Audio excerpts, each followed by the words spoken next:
I don't have any specific hopes and dreams for her, so I don't want her to be a doctor or a scientist or anything. She can be whatever she wants to be. I just want her to be happy, lead a full life as she is now, doing whatever she wants to do.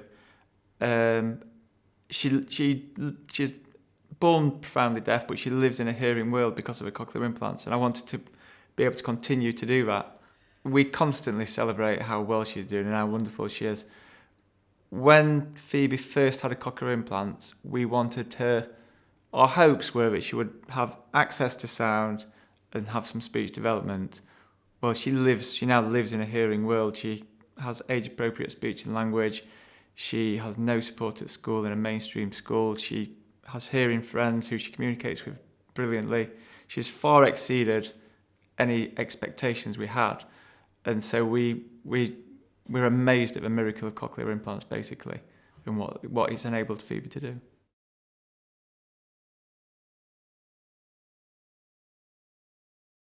My immediate gut reaction, my hopes and dreams are not different because she's got a disability.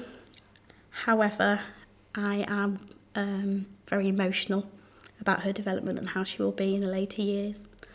My hopes and dreams in terms of the outcome are that she will function in a everyday society independently to the greater success that she can be in whatever field she chooses.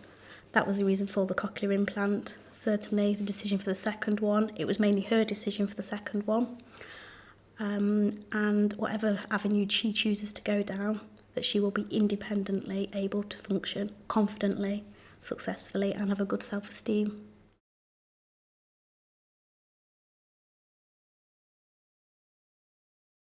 I don't think my hopes and dreams are different, but I think you think about them more because you worry that they're not going to be able to get, how they're going to get them and how you're going to access them, and is he going to be able to go to university, and if he goes to university, what support will he need and will he get that?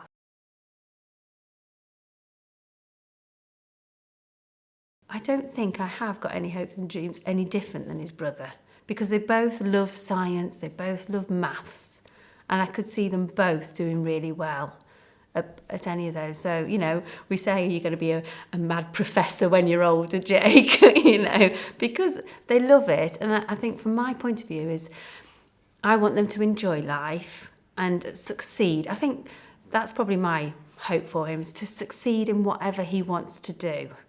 And that's my hope and dream.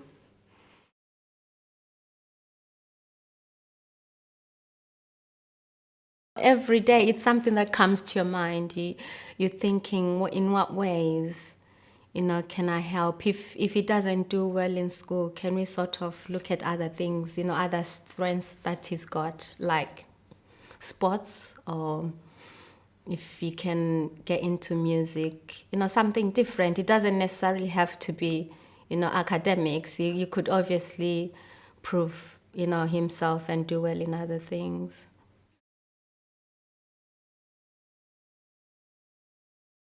My hopes and dreams for Phoebe have changed, I suppose, over time. When she was diagnosed, at first I thought, will she leave home? Will she ever go to uni? Will she ever have a job? And I look back now and think that was quite an extreme view. So initially when she was going to have a cochlear implant, my hope was that she would be able to speak, so that she'd be able to speak so that somebody who didn't know her would be able to understand what she was saying. And then when that started to become apparent that she was going to be able to do that, then my aspiration was for her to go to mainstream school.